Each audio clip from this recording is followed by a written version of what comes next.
Hello and welcome back. So now we're going to be learning about sensory and all the things that belong in our sensory lecture. So which senses are we talking about? We know the visual sense, auditory is hearing, olfactory is our smell, gustatory or gustatory is our taste, tactile is our touch, and then these three bottom ones are probably something maybe some of us have heard of and others maybe not too much. So stereognosis, I don't know how to say that.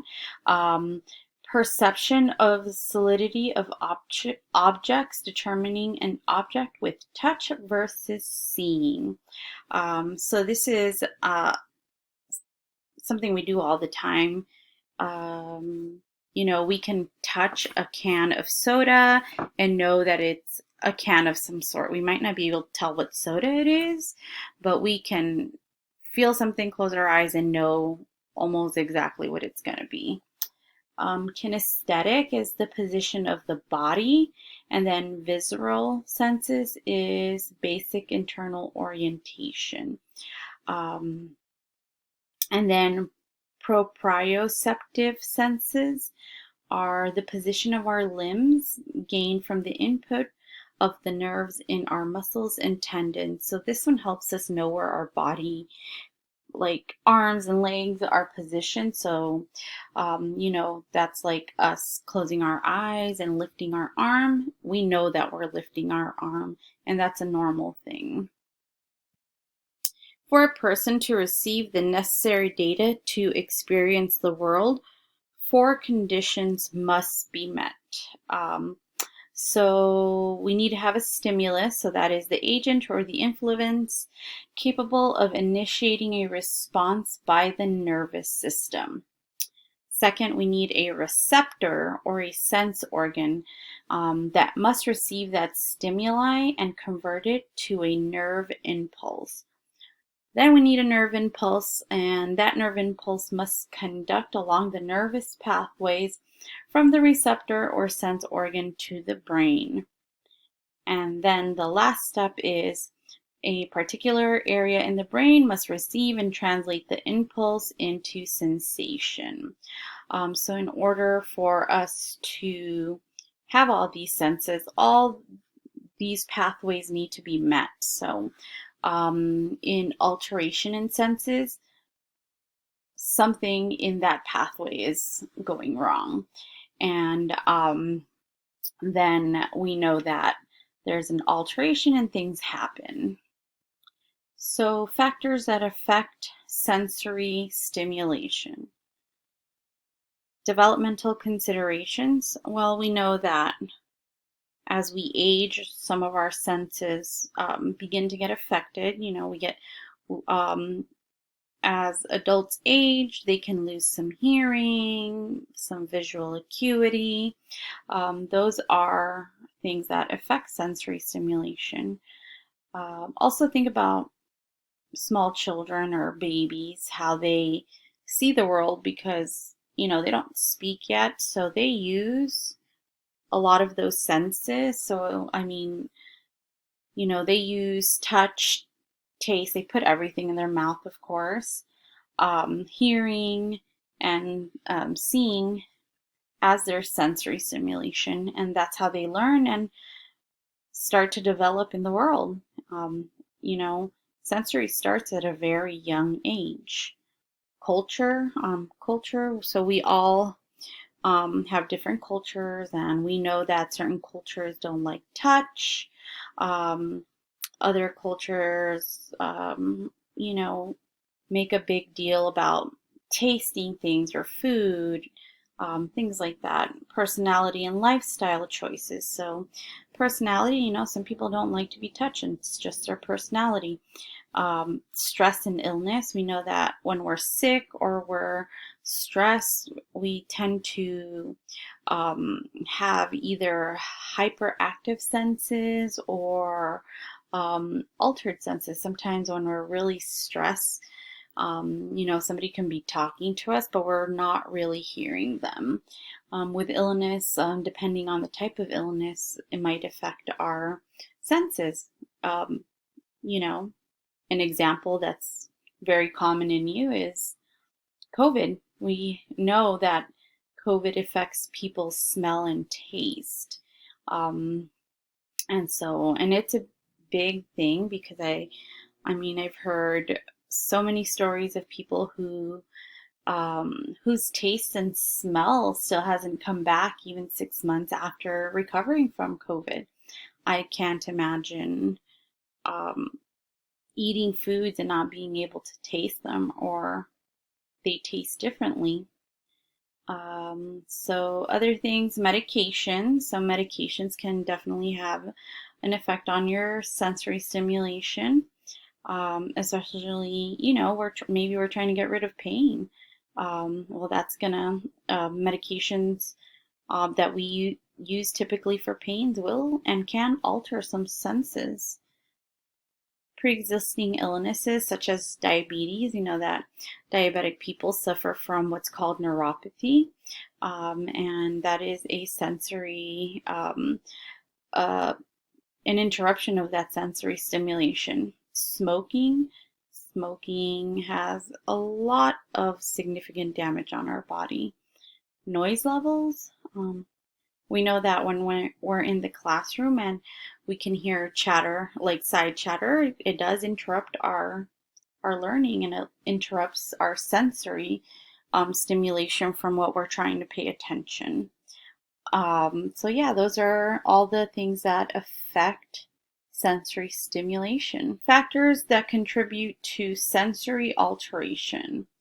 And these things, you can read them and you can definitely put together what they are. So sensory overload, what do we think that is? So that occurs when they have an overstimulation of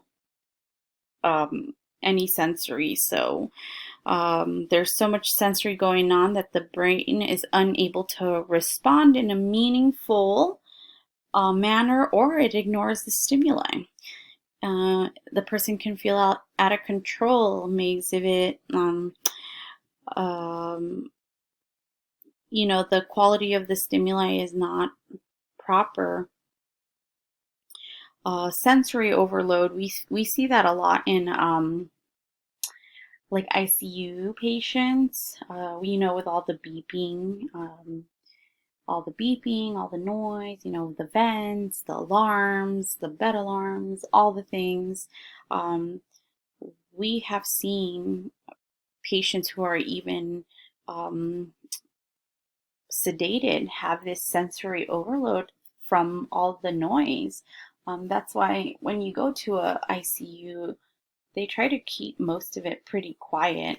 There's not a lot we can do with the alarms and the beeping, but trying to keep the place quiet is a big, big thing because these ICU patients get so overloaded with all those noises. What about sensory deprivation? So sensory deprivation, well, it's in the word, so not a lot of stimuli is occurring. There is like a decrease in input, and then the input is monotonous, patterned. It's meaningless. So there's no sensory coming through, and so people can start maybe hallucinating, or they might kind of I'm trying to think of how to describe that. Sensory deprivation can make you a little crazy, because you're not getting that stimuli you need. And it can happen in kind of different ways. So like if somebody is losing their hearing, they start getting that sensory deprivation. Patients that are at high risk for this are those in environments with decreased stimuli. So like if somebody, think of like a long-term care facility that unfortunately maybe is like understaffed, and so nurses aren't able to stimulate the residents, and then they start, um, they aren't, doing the stuff that they should be doing, like getting up in the morning, maybe going outside, watching a movie, listening to music, arts and crafts, and things like that. Um, they are at high risk. People who are in things like cast or things that interfere with vision, hearing, or even tactile stimulation. They might just get a little closed out. And then people who are unable to process stimuli, so maybe spinal cord injuries, brain damage, people who are disoriented, and even people who are on recreational drugs that affect the central nervous system. And then sensory deficit is it's pretty much a complete stop of that. So examples of sensory deficit include impaired sight and hearing, or altered taste, numbness, paralysis, and it's things that are affected, like tactile perception and impaired kinesthetic sense. The deficits may be reversible or permanent, and awareness of the patient's sensory deficit is necessary to determine whether the patient is able to compensate for the deficit. Illness and hospitalizations may threaten a patient's usual adaptive pattern, and that actually can hinder and make that sensory deficit worse. So some special considerations are, the elderly will have decreased sensitivity to pain, decreased vision, hearing, and smell and touch. They also might have decreased taste. On that note, oral care is very important in elderly, and making sure that they're getting regular oral care will help maintain their taste buds as much as possible. Other considerations are diabetics. Diabetics have decreased tactile sensation due to neuropathy. So the neuropathy is when people have nerve pain at either their fingertips or toes, and it's described, it can be numbness, tingling. They have decreased sensation at those ends, and even sometimes no sensation at all. So that's why it's very important for a diabetic person to have regular care in their feet. So seeing a podiatrist, making sure that if they step on a nail, they actually feel it, because that's the only way they would know.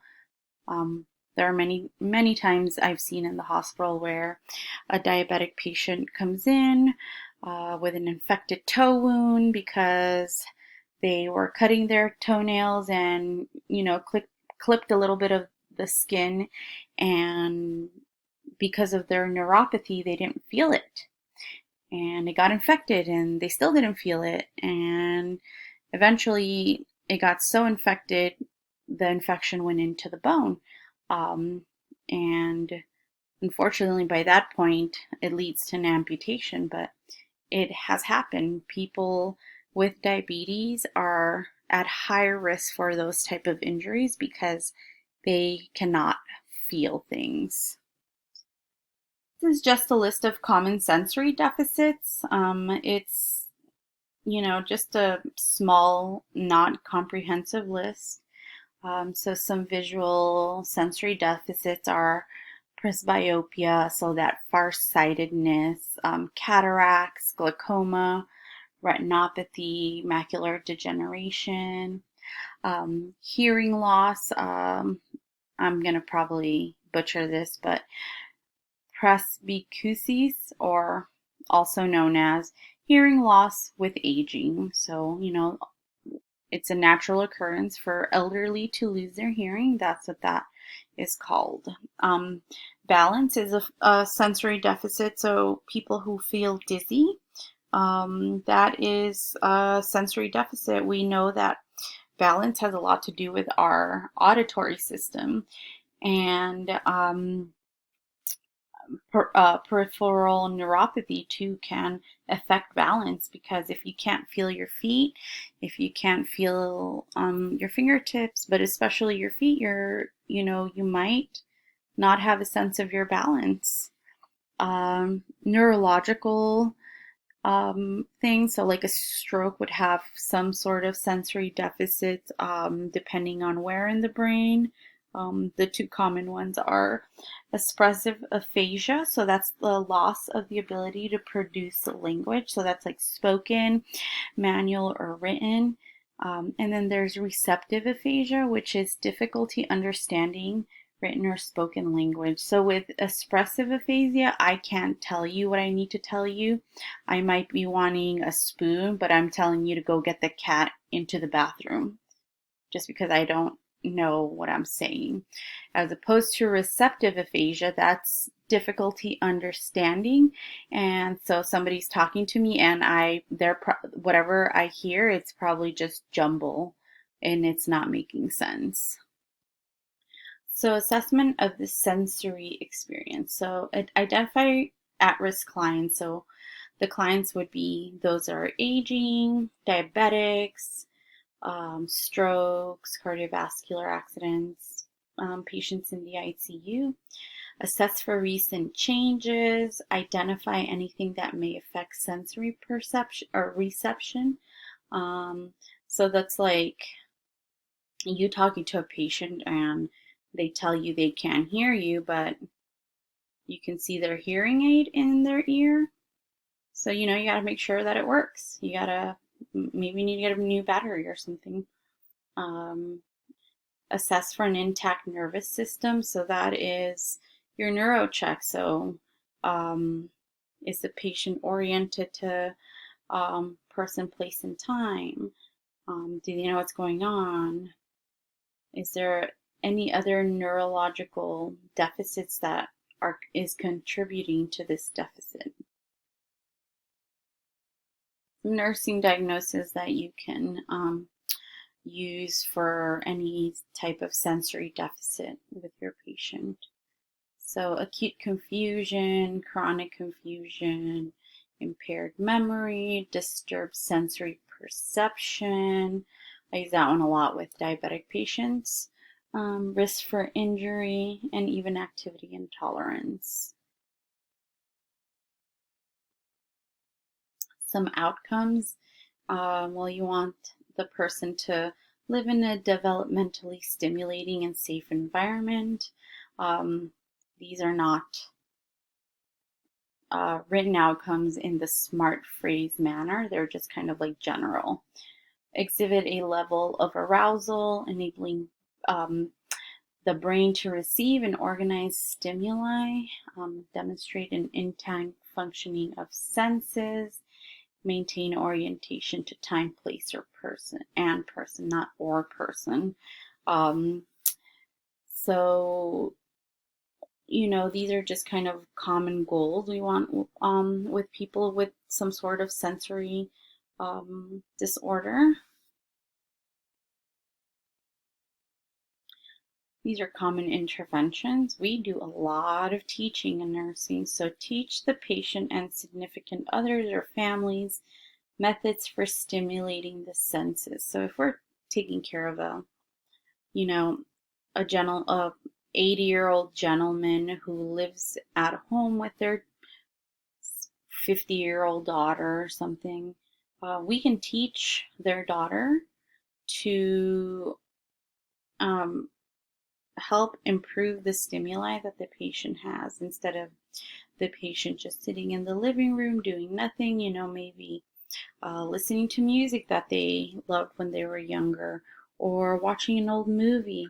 I know in some nursing homes they have activity days, they have spa day. I mean, the ideas are endless that you can provide so much stimuli to residents or to a family member, but keeping it simple, but also providing stimuli will help keep this patient healthy. Teach patients with intact and impaired senses for self-care behavior. So, we always want to teach patients how to self-care. We want them to do everything they can do on their own independently. And then if they end up having some sort of impaired sensory perception, then we modify but still teach self-care and still teach patients to hopefully work to their highest ability, even with that impairment. Interact therapeutically with patients with sensory impairments. So think about, and we see this in movies and TV shows all the time, when somebody meets someone that might be deaf or blind, and somebody that tends to be deaf, we see those people who talk to them but start screaming at them, thinking that they could hear them or it will make the communication better. But we know that that's not therapeutic, and we know that that is not how that works. Control patients' discomfort. So if maybe the sensory perceptions that are impaired might be causing discomfort. So controlling the patient discomfort might help. Offer care that provides rest and comfort. So this is very important, especially in the older adults. So that is, clustering your care, but not doing too much where you are over exhausting the residents or the older adult clients. We don't want to do 30 activities in a day for somebody that's 80 years old. We want to do simple things that won't take a lot of energy, but will still provide the care that they need and the rest. Being aware of your resident or patient sensory aids and prostheses. So that's like, your hearing aids or the cochlear implants and things like that. Use social activities to stimulate senses and mind.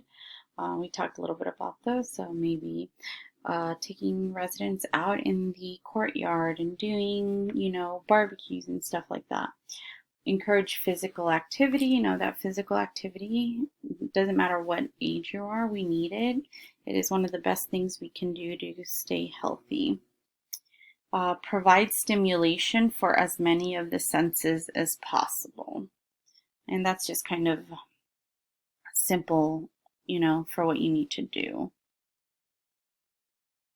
All right, so the alterations in visual acuities are and cataracts, glaucoma, and age-related macular degenerations are the three things that you are going to have to know.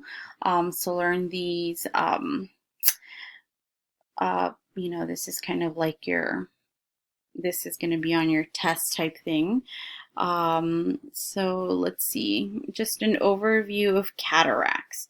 So cataracts is lens opacity or cloudiness. It's the leading cause of blindness in the world. It can develop in one eye or both eyes. It can be congenital, it can be traumatic, or it can be senile. I don't really like that word. What that means, it's for the older adult, the aging adult. I feel like the word senile is kind of mean. But anyways, clinical manifestations for cataracts. So this is kind of what you will assess, or what your patient might describe to you. So the subjective data you might get. So painless, blurry vision, the perception of dimmer surroundings, reduced contrast sensitivity, sensitive to glare, and then reduced visual acuity, a myopic shift, so ability to do close work. We've seen, the older adult who is trying to read a menu or a newspaper, but they have it pretty much pressed against their eye so they could see. That's likely what it is. So management would be non-surgical is medications, eye drops, eyeglasses, prevention. So a risk factor is smoking, so quit smoking. The risk factor is weight loss, lose weight.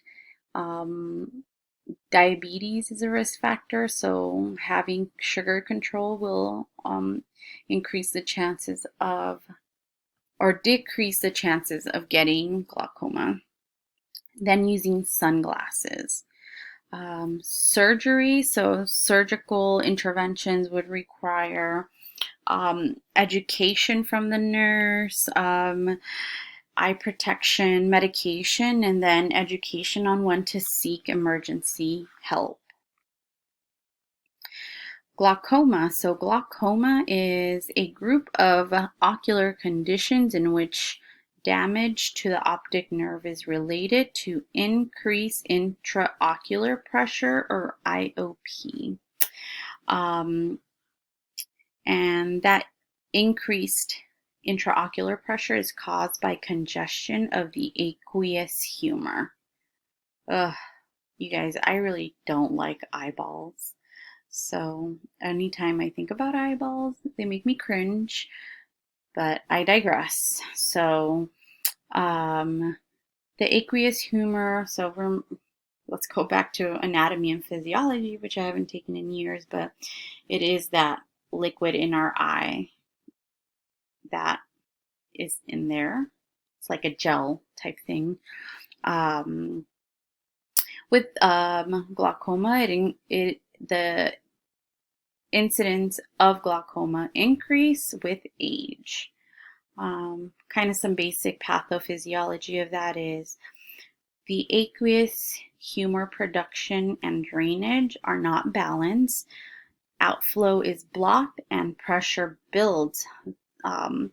That pressure builds and there's that increase of intraocular pressure, and it causes irreversible damage or ischemic damage to the eye. Risk factors are hereditary, so familiar, age, so greater than 40, diabetes, hypertension, and then history of ocular problems. So patients, you might see, gradual loss of peripheral vision, describing tunnel vision. It's generally painless, can lead to blindness if untreated, decreased visual acuity. It is a silent illness because likely not a lot of signs or symptoms present.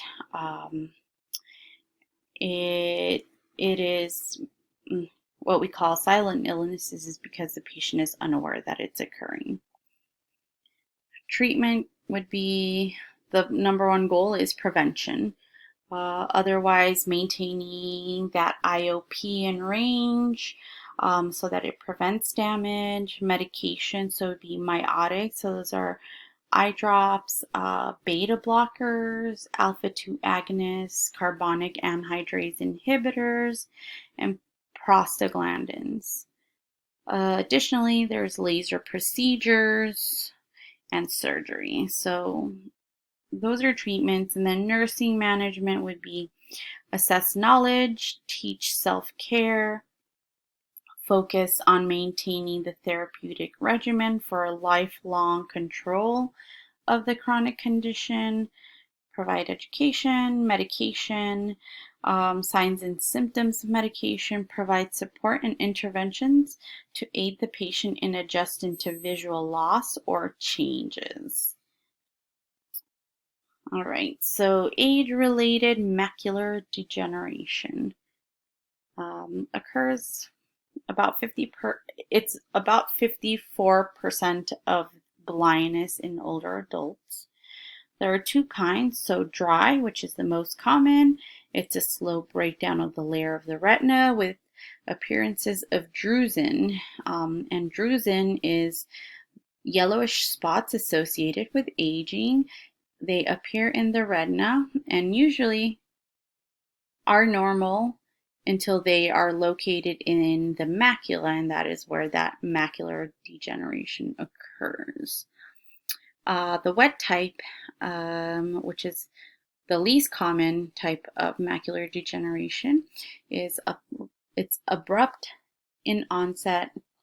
There's a proliferation of abnormal blood vessels growing under the retinal, can't even say this, retinal choroidal revascularization.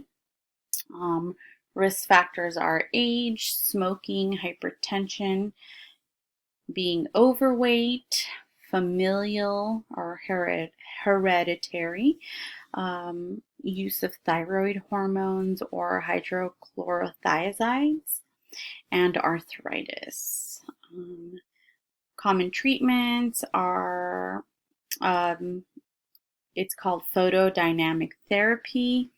And what they do is inject a dye into the eye or into the vessels and then activate the dye and helps shut down those overgrown vessels from causing the damage in the retina.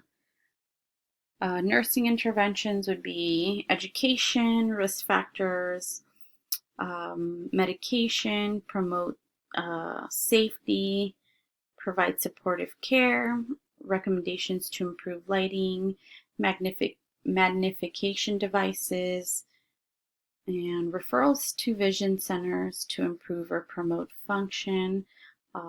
With these sensory alterations, safety is a huge, huge deal. We want to make sure these patients are safe because, if they're going blind and they might not see where they're walking, people who have these types of impairments tend to be the people that end up in the hospital for falls, broken hips, and things like that. And so safety is a huge, huge concern. All right, guys, we have made it to the end of the PowerPoint. I will see you guys in class. We will dig deeper in all these sensory deprivation things, or not deprivation, sensory impairments. All right, see you guys in class.